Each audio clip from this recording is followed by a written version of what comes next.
Welcome back to Benny's Custom Works, proudly supported by Valvoline and Sparesbox. Don't forget Benny5 on checkout. Now, a few of you guys have been asking about what's happening with the Viper, where it is. It's still here. I've still got it. A few little issues have kind of developed with the car, including the headlight switch being faulty. I have made a temporary switch of sorts. It's actually two terminals sticking out of the dash that you can join together. That's a horrible solution, and it's not something I want to continue with. So now that I'm back from the US, I've actually purchased a headlight switch and a replacement plug. So we do need to do a harness repair on this car today.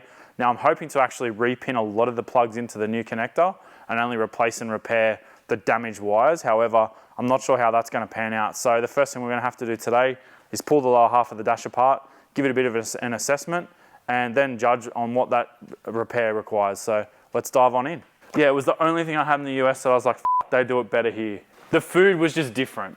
Yeah, so if you get like steak and veg at a restaurant in the US, it's like 5 different types of squash or zucchini, right? You don't really get carrot or beans or broccoli or cauliflower. It's like just heaps of squash-based vegetables, which is a sad time. It's like getting a hankering for like carrots and beans and like real fresh but cooked vegetables. It was a bit of a lacking in our diet while we're over there. Subway in America is, I think, the only fast food that I had over there that I thought was better than the Australian equivalent. KFC doesn't seem to be anywhere near as popular in the US as it is here. I love that noise. Make that stop. Where is it coming from? So this is like a bit of an old school headlight switch. It's not something I'm familiar with, and it's got this kind of pull out shaft deal in it, and on these you actually need to remove the pin out of the middle of the switch to be able to get it out. So it's got a detent where you push on the top of the switch to release the pin, and then you can draw it out. So it's actually not quite as painful as I was anticipating, but I'll put this into the new switch on the bench so you can kind of see a bit better as to what I'm talking about. So that's Parker's low beam. But then this twisty knob here does your dash light dimming and your interior light switch. Okay. So that's the retaining nut. That actually holds the whole switch into the dash. And then that's it there. So that's our headlight switch. And the connector, this is my dodgy headlight plug. So that will now turn the headlights on. All I've done is basically use that wire to bridge out the contacts in this. Yep. And then I've got the wire that I've cut out of this plug, which is only the green wire, because the whole reason I haven't depinned this is because the connector's actually melted. So what we need to do is find what pins are going to be salvageable from the connector versus what we're going to have to actually cut out and repair. So I'm going to have to break this plug apart to get it off the headlight switch, because unfortunately it's just kind of melted together. But I am planning or hoping that I can pull most of the pins out of this connector and repin them into the new connector rather than having to terminate all of those wires into the new connector, because most of them are fine. It's only that green one that's really melted out of the back of this headlight switch. And I believe, according to the internet, the reason why these switches burn out so commonly is because this switch is a combination switch between the headlights. It also does the dash light dimmer, and it also does the interior light. So I think the dash light dimmer, there's basically a big resistor in here that just creates a stack of heat, and they just burn out. So yeah, hopefully the tip on the internet is to just not use the dash dimmer, just have their lights on full bright all the time, which I actually quite like running bright dash lights anyway. I'm not exactly sure why I like that, but yeah, I've always normally cranked those things up flat out. So yeah, I'll be doing the same thing here, and may even look to lock out the dimming function of the switch so that you only have the interior light switch.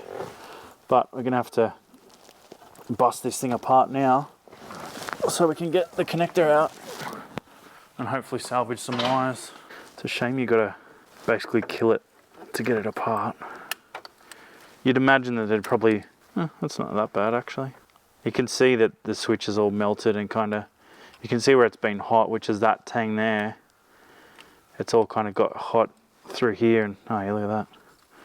It's actually melted the internals out of the switch, so that that connector, which should be retained, is basically just floating around the guts of the switch. It's cooked. This particular one's made out of Bakelite. I'm not sure if the replacement will be the same. Oh yeah, look at that. Look how hot that's gotten.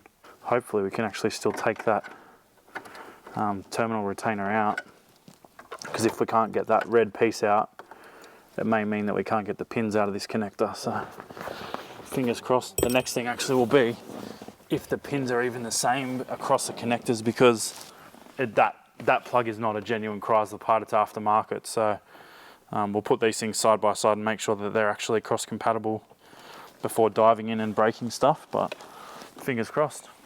On my back.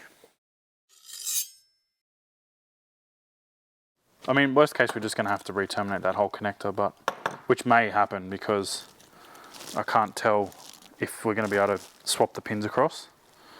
Like if this connector is a completely different style, even though it's the same molding, there's no guarantee that the manufacturer of this connector actually is the same pin profile in the housing. So I have to pull that apart and check it. I am genuinely slightly concerned about that because the pin retention is on the other side of the connector.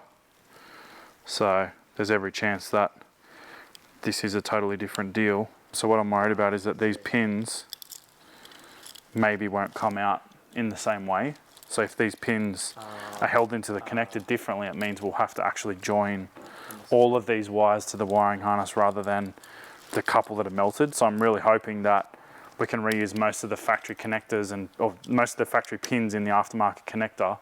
So we may only need to join 1 or 2 wires in rather than trying to rewire. I mean, I'm happy to do it, but I'd prefer to not have to cut and butt join like 8 wires or whatever it is. It's just going to end up in being a bit of a Christmas tree if we've got to do it that way. So going to get under the dash and try and dig that connector apart and see what pins are salvageable. I'm just checking the colouring of the wiring, and it actually is the same colours, so it's cool that the aftermarket has matched the factory stuff. Interestingly, the switch for the headlights in the Viper is not only for this car. Like, this thing's a bit of a parts bin raider as well, so I think the headlight switch may be the same as early Ram and Chrysler Neon or something, so it definitely had a cross compatibility, and because of that we were literally able to walk into just a parts supplier in the US, and they actually had both the connector and the switch not in stock but in a local warehouse, so we got both of those same day, so that was pretty cool. So I'm still holding out hope maybe we can use this connector with the old wiring in it, so we'll try and get the red pin retainer out, even though it's pretty barbecued, and see if we can at least pop one pin out and test it.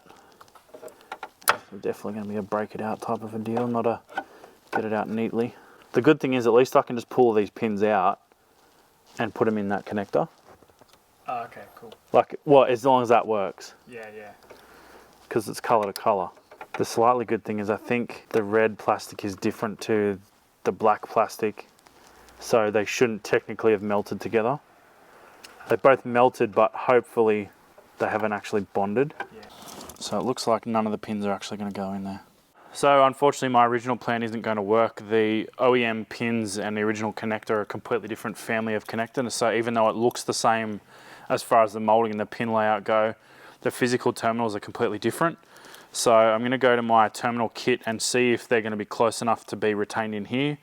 Because if they are, that means I can basically cut it all off at the back of the connector and re-terminate it into the connector rather than actually having to try and join all the wires on wires on wires. So I would much prefer that these were supplied just with like a plug and pin kit, but unfortunately it doesn't seem that they're available in the US, and as far as I know that connector is not available here in anything. So yeah, hopefully I can use the pins from my Nava generic assortment. Yay.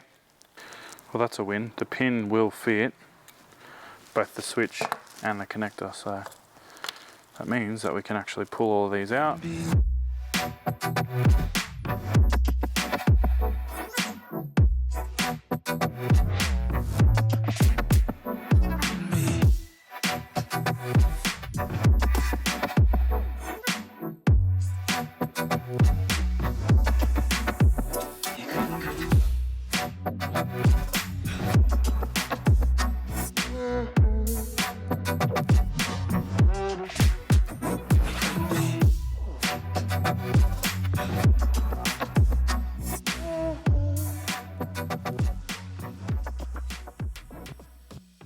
Well, that pretty much wraps us up for another episode. Yes, it's a very basic episode this week, but this is a very common problem with these cars, so I thought it was still worthy of its own episode.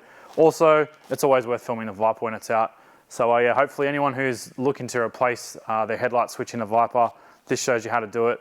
It is a fairly simple process actually, so I was surprised. I have put this off a few times, even avoided ordering the parts. I was going to order them online and get them shipped across, but in the end, I thought I just may as well buy them while I was in the US, and now it's all back together and sorted.